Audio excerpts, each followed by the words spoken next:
Okay, let's unpack this. Let's do it. We have a really dense stack of material today, all shared by you, the listener. Thank you for that. Yes, absolutely. And it's all focused on this perceptual lecture from Elder Michael Johnson. He's a Master Hebraist of biblical law. Indeed. And this isn't just, a standard sermon. It's a really deep dive into spiritual mechanics. Right.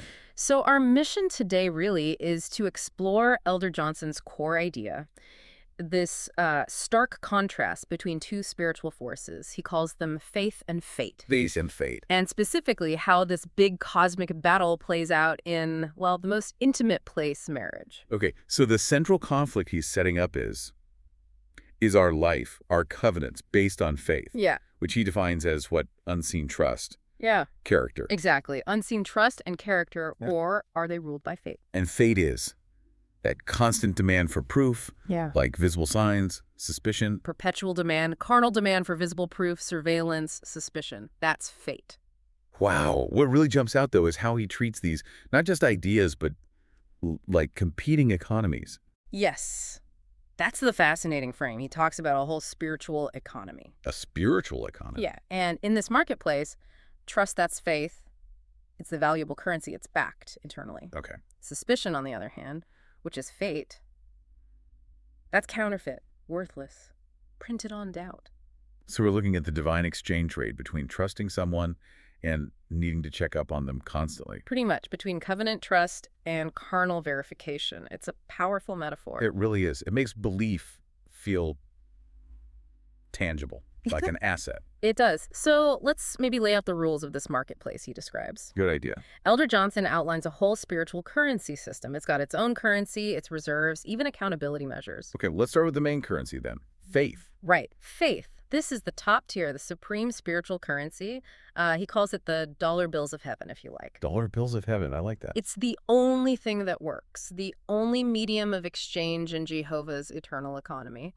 But, and this is key, like any stable currency, it needs backing. It can't just be paper floating around. Exactly. Faith, the paper, needs substance behind it. And that substance, that's belief. Precisely. Belief functions as the gold coins. It provides the real, immutable spiritual substance. And this is where he grounds it biblically in Hebrews 11:1. Okay.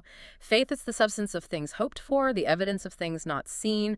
Belief is that substance. It's the foundation. It gives the faith currency its actual purchasing power. So belief is the gold. Yeah. Where does this gold live? Where is it kept? The location is critical. It's in the soul. The soul. The soul acts as the vault. That's where this belief gold, which has real weight, is stored. Oh, okay. So if you claim to have faith, you're waiving the paper currency, but the vault in your soul is empty of belief. Well, that currency is worthless in JEHOVAH's market. It doesn't matter how loud you shout, I believe. That connects everything. Yeah. The inner state, the soul directly impacts your external power, your effectiveness. Mm-hmm. But then, works. This is always a tricky one. Mm-hmm. How do works fit into this economic model? Are they like earning the gold? Good question. Works are crucial, but not in the way people often think. They aren't the currency and they aren't the gold itself. Okay. Works function more like the visible manifestation, the necessary proof that the belief gold actually exists in the vault, that it's backing the faith currency you're trying to spend. So like a bank statement. Yeah. Proving the reserves are there. Exactly like a bank statement. It's not earning salvation, it's confirming it. Right. Like James 2:17 says, faith without works is dead. Dead. And Elder Johnson's take on dead within this economy is specific. It means worthless paper. It's like paper money after hyperinflation. It looks real. Maybe it even has numbers printed on it, but its purchasing power is zero. The reserve backing is gone. It gets exposed as counterfeit when the audit happens. That's a really powerful way to think about intellectual faith. Just knowing the facts isn't enough. Right. It highlights that difference between just acknowledging something intellectually and having real spiritual substance. Yeah. The elder brings up how demons also believe and tremble. They have intellectual faith, right? They know JEHOVAH's is real. Yeah. But that acknowledgement isn't backed by righteous action, by works.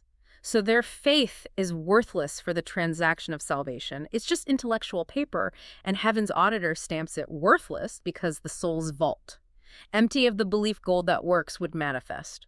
So going back to the mountain example, if someone waves their faith dollar and says, be moved, but nothing happens. Yeah.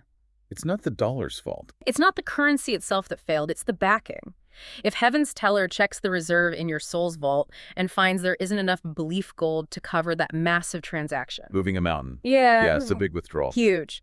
So the faith paper gets rejected. The exchange rate is fixed by the law. The currency must be backed by the weight of belief in the soul. And the weight, or the purity of that belief gold. Yeah. That determines the purchasing power. Exactly. Elder Johnson gives 3 specific purity levels, like different grades of currency set at Jehovah's Mint. Okay, let's go through them. The lowest is 30-fold. The 30-fold belief, think of it as an alloy. Gold, yes, but mixed with contaminant. Like doubt, fear. Doubt, fear, human agendas. Yeah. Yeah. This level gets you basic provisions, spiritual milk, not meat, as Paul puts it. Basic salvation, which is huge, don't get me wrong, but not much more. So you're in the house, but maybe in servants' quarters. That's a good way to put it. You have sustenance, but not the full inheritance. Your faith currency only covers the minimum daily needs. Okay, so 30-fold is alloy. The 60-fold must be more refined. How does that happen? The 60-fold belief is refined gold, and the refining process is often, well, trials, tribulations. Oh, fire. Exactly. The heat burns away the contaminants, the fear, the doubt. This refined standard gives you access to deeper mysteries, broader spiritual territories. Your faith dollars can now multiply blessings. They compound. The purchasing power doubles because the reserve quality is higher. It's been tested. Tested and proven under pressure, yes. Okay, now this is where it gets really mind-blowing. The top level, 100-fold belief. Pure standard, you said. Unlimited purchasing power. How does that even work? This is where the metaphor shifts slightly. We move beyond just a gold standard. At 100-fold belief, the gold is a pure mixture. And the key insight from Elder Johnson here is profound. Yeah. When belief reaches this absolute purity, Jehovah himself underwrites the currency. Whoa. He becomes the reserve. He becomes the Federal Reserve, effectively, backing this now infinite treasure. Okay, wait. If Jehovah underwrites it, Yeah. what does that mean practically? What can the believer do? It means the believer can draw directly from Jehovah's own treasury. The limits on the transaction size, gone, because the backing is infinite. Infinite. And the most staggering result of this 100-fold purity, Elder Johnson says, is that creation obeys the transaction. Creation obeys the transaction. That sounds Oh. like what salvation of Jehovah did. Commanding the wind, multiplying food, walking on water. Exactly. That's the connection Elder Johnson makes. This is the spiritual mechanism for how the impossible becomes possible. If you're operating at 100-fold belief, your faith transaction isn't limited by your finite resources anymore. It's limited only by the will of the unlimited God who's backing it. So when salvation of Jehovah calmed the storm, it wasn't just power. It was a pure 100-fold faith transaction. Underwritten completely by the Father, the purity of belief eliminates the gap between the thought, the command, and the manifestation. This is the ultimate goal in this spiritual economy. Get your currency so pure, so fully backed, that you can tap into the infinite resources of the Creator himself. That is spectacular. A completely different way to understand faith. Okay, so that defines faith's economy. But now we have to look at the dark side, the opposition, fate. Right, the counterfeit. If faith is currency backed by gold, what is fate exactly in this model? Fate is the counterfeit tender, worthless paper printed entirely, Elder Johnson says, in doubt. Printed in debt. And its defining mark, it's never satisfied. It demands endless, visible, tangible evidence. Proof, proof, proof. And crucially, he says fate isn't just an alternative choice people make. It's the default. Yes, that's critical. It's the hidden mystery, the default covenant of the prince of this world. Wow. Every soul born, basically, is automatically enrolled in this carnal contract of fate. You have to make a conscious, radical, spiritual choice, the choice for faith to cancel that default enrollment. Otherwise, you're just stuck. Until that decision, your soul is bound by the rules of fate, sight, suspicion, carnal proof. That's the operating system you're running. So fate as the default. That means it's inherently bondage, spiritual slavery. Absolute spiritual slavery. And it functions grimly as an insurance policy for destruction. Insurance for destruction. Those who stay bound to fate are described as vessels of wrath fitted for destruction. That's from Romans 9:22. They're spiritually bound because they refuse to trust the unseen giver. Instead, they demand constant, tangible proof from the created world, from what they can see and touch. And this constant demand for proof, that's where the blasphemy comes in. It's the core blasphemy of demanding proof. Fate rejects the lawful order of the covenant. Which is? The law is, the just shall live by faith. Habakkuk 2:4. Fate violates that law. It demands evidence that, by its very nature, contradicts faith, which is trusting the evidence of things not seen. Right. People operating in fate live by sight, not by faith. That's the violation of 2 Corinthians 5:7. They need to see it, touch it, verify it physically before they'll commit their trust. And in Jehovah's economy, that's spiritual suicide. To make this really clear, Elder Johnson uses that powerful illustration from the crucifixion, the two thieves. Yes, that parallel is incredibly sharp. It shows the two economies side by side. So the first thief, the fate thief. The fate thief is the one railing against salvation of Jehovah, demanding proof right there on the cross. If thou be Christ, save thyself, including us, Luke 23:39. If, that conditional demand. Exactly. If you prove yourself by sight, then I'll submit. That's the carnal economy of fate in action. He wanted rescue now. Tangible, visible proof of power.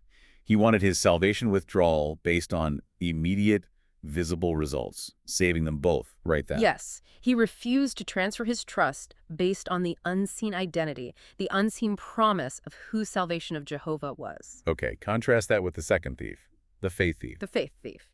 He operated on pure spiritual substance.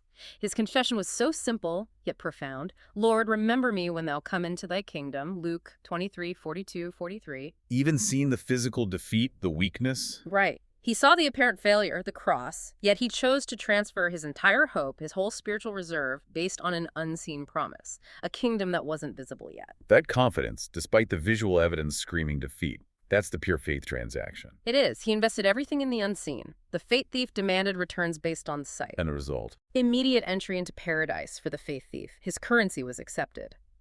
The faith thief's counterfeit currency, exposed as worthless at the final moment. And the ultimate example of this fate mindset, the sort of textbook case, has to be Thomas. Oh, absolutely. The Thomas progression of fate. Progression. Yeah. Meaning it got worse. Yes, Thomas shows the perfect escalating pathology of the carnal mind demanding physical proof. John 20:25. He didn't just need to see the nail prints. That wasn't enough. He needed more. He demanded increasing levels of physical, carnal interaction. First, see the prints, then put his finger in the prints, and finally, thrust his hand into the side. It wasn't just eyes, it was touch too. A total rejection of spiritual evidence, testimony. Total. His refusal, unless I see, unless I put my finger, unless I thrust my hand. It establishes carnal denomination, physical verification over divine revelation. He rejected the valid spiritual testimony of his own friends, the other disciples. Right, they told him. But he demanded his own physical engagement. And the rebuke he received from salvation of Jehovah is defining for this whole concept. Blessed are they that have not seen and yet have believed. Exactly. It confirms that requiring tangible evidence operating in fate violates the lawful spiritual order. Sight is not the basis of blessing in this kingdom. Faith is. The power in that rebuke, it really sets the stage for applying this whole concept practically. Because if you demand proof in the spiritual, you'll demand it in the physical too, right? The spiritual economy is seamless. Counterfeit in the heavenlies means counterfeit on earth, which brings us straight into the home, into marriage. Okay, here's where it gets, I think, really interesting for a lot of listeners. Applying this cosmic battle, faith versus fate, directly to the marriage covenant. Elder Johnson presents it as the ultimate spiritual test case. Yeah, the ultimate similitude. Marriage becomes the proving ground. It reveals which spiritual kingdom really rules inside us. And the logic is pretty stark, referencing 1 John 4:20. Uncompromising logic. If you cannot trust your visible spouse, someone whose character, actions, conduct you've presumably witnessed for years, how can you genuinely claim faith in the invisible God you've never seen? It exposes the claim. Okay, let's break down how fate in marriage actually looks. This bondage of proof and suspicion.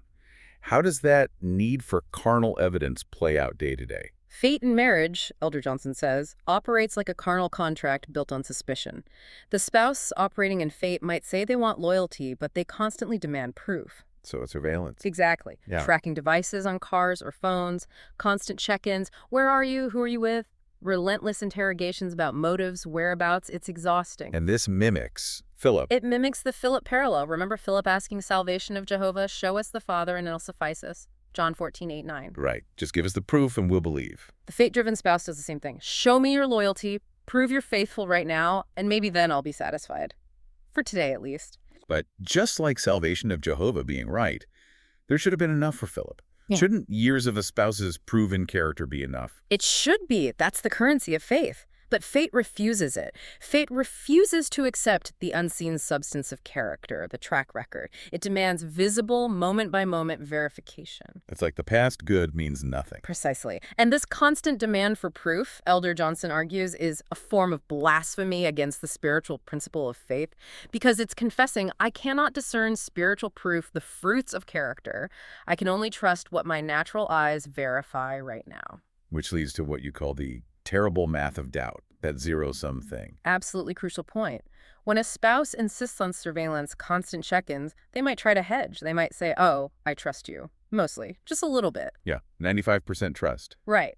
But according to the elder's understanding of perceptual law, that little bit of doubt means they confess having zero faith. Zero. Why zero? Because faith, being substance, spiritual gold, cannot be subdivided into percentages like that. Faith divided by doubt becomes fate entirely. It cancels out. Wow. You're either resting in the unseen substance of covenant and character, or you are demanding carnal evidence. There's no middle ground in this economy. Genuine faith requires a complete transfer away from proof and onto trust. Non-negotiable. Okay, so if you can't trust what you can't see, and no human partner is omnipresent, the fate-bound mind has to fill in the gaps, the unseen hours. It has to, and it fills that void inevitably with imaginations of evil. Oh, man. That leads to endless torment, suspicion, accusations, and the real tragedy often is projection. Projection. Meaning, The suspicion often comes from the fate-driven spouse projecting their own carnal inclinations onto their partner. They assume the partner would transgress if not watched, because they operate in that dimension where temptation seems overwhelming without surveillance. they judge others by their own internal state. Reflecting the darkness described in Titus 1:15, to the pure, all things are pure, but to those who are corrupted and do not believe, nothing is pure. Their own counterfeit currency makes them suspicious of everyone else's. So fate essentially treats years, even decades, of proven character, loyalty, as worthless. Utterly worthless in the moment of suspicion. It turns the covenant, which should be about liberty and trust, into a perpetual legal battle. Bondage. And this is the false balance. Exactly. Fate is a wrongful measure, a false balance, as Proverbs 11:1 puts it. It weighs, say, 10 years of proven loyalty on one scale and one single imagined moment of potential transgression on the other, and finds the loyalty wanting. It's insane, but it's how fate operates. It refuses the lawful order. It refuses the lawful order of the covenant, which commands us to choose life, which is trust, rather than death, which is suspicion. Deuteronomy 30:19. It's the spirit of that first thief, if thou be, imported right into the marriage bed, provoking strife, dissolving peace. Okay, that's a bleak picture. Let's pivot. The opposite. Faith in marriage. The liberty of trust. What does that look like? A marriage operating on faith's economy honors Jehovah's system entirely. Trust rests solely on the unseen substance. What substance? The substance of the covenant itself and the witness fruits of character over time, the spiritual reserve built up in the soul's vault. Not on tracking devices or interrogations. So, aligned with Hebrews 11:1 again, and Proverbs 31:11, the heart of her husband safely trusts her. Exactly. This means the faithful spouse requires no surveillance. None. But how? How can they be sure? How do they see what fate can never verify? They perceive through spiritual eyes. They trust the unseen hours just as completely as the seen ones, not because they're naive or foolish, Right. but because they've invested their currency in the proven character of their spouse, which they accept as underwritten by Jehovah's covenant law. They choose to believe the best. 1 Corinthians 13:7 comes to mind. Faith believes all things, hopes all things, endures all things. And it values the heart. Faith receives the spouse as a treasure in an earthen vessel. It values the heart, the unseen reality that Jehovah sees, rather than the outward appearances or momentary doubts that fate gets hung up on. Think 1 Samuel 16:7, Jehovah looks at the heart, and 2 Corinthians 4:7, this treasure in jars of clay. So this is like the second thief's cry, remember me, but applied within the marriage. Precisely. It's absolute confidence in the promise, in the covenant, in the person's core character, rather than a compulsion for constant proofs. Where fate multiplies suspicion. Faith yields peace, where fate keeps a running tally of offenses. Faith keeps covenant, measures rightly. Yes. And by doing so, it invites Jehovah's rewarder work, Hebrews 11:6, into the household. Faith creates an atmosphere where blessing can thrive. Fate creates one where suspicion strangles everything. It's liberty versus bondage, plain and simple. This difference in operation, Faith versus fate. It has really significant consequences for the covenant itself, right? Especially around separation. Hugely significant. The believing spouse, the one operating in faith, actually sanctifies the union, even if they're married to someone stuck in faith's economy. Their faith has a protective effect. A spiritual effect on the whole household, yes. But, and this is crucial, if the unbelieving spouse, the fate-driven one, chooses to depart. Because they can't handle the trust. They need the control. Maybe they can't cope with the liberty of trust. They prefer the bondage of sight and proof. If they choose to leave because of that, the believer is specifically told they are not under bondage. Not under bondage. JEHOVAH calls them to peace. That's 1 Corinthians 7:15. The spiritual departure, the refusal to operate on trust, the constant demand for proof is seen as the fundamental violation that dissolves the peace. So the faithful spouse is released to find peace. The spiritual law recognizes that the foundation was rejected by the one demanding proof. Therefore, the lawful path, Elder Johnson insists, for both husbands and wives, is always to choose life, faith's trust, so that both they and their children, their seed, may live. The choice of economy has generational consequences. And we absolutely have to connect this test in the home, in marriage, back to the larger spiritual marketplace. It's all one system. Right. The error of demanding proof from your spouse is just a small-scale version of a huge spiritual deception, Elder Johnson flags. He calls it the modern Thomas syndrome. The modern Thomas syndrome. It seems almost unbelievable that someone could choose faith for salvation, but then live daily life operating in fate. Yet, he argues, many do. They seek tangible proof of salvation of Jehovah himself through material things. How so? Trying to touch him, almost literally, through movies depicting him, through pictures, statues, holy relics. Things they can see and handle. Yes.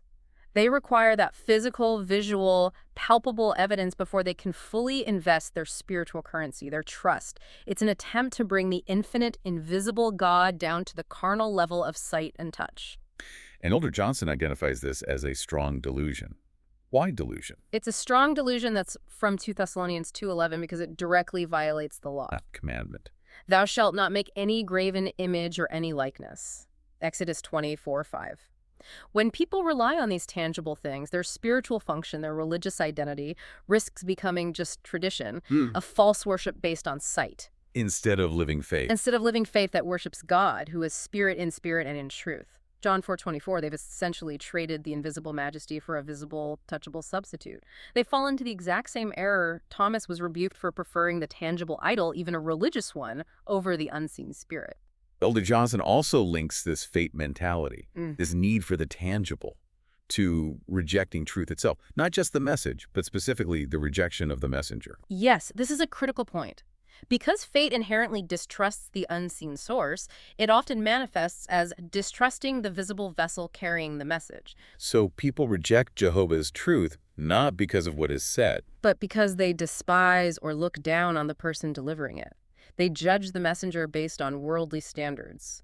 Prestige, credentials, eloquence, appearance, maybe lack of polish. He used the bagger analogy, right? Judging the value of the groceries based on who bagged them. Exactly. Judging the currency based on the humble hands delivering it, they miss the inherent worth of the message because they're fixated on the perceived flaws or simplicity of the vessel. Like the rejection of the carpenter's son in his own hometown, Matthew 13:57. Precisely. People operating in fate demand prestigious, polished messengers.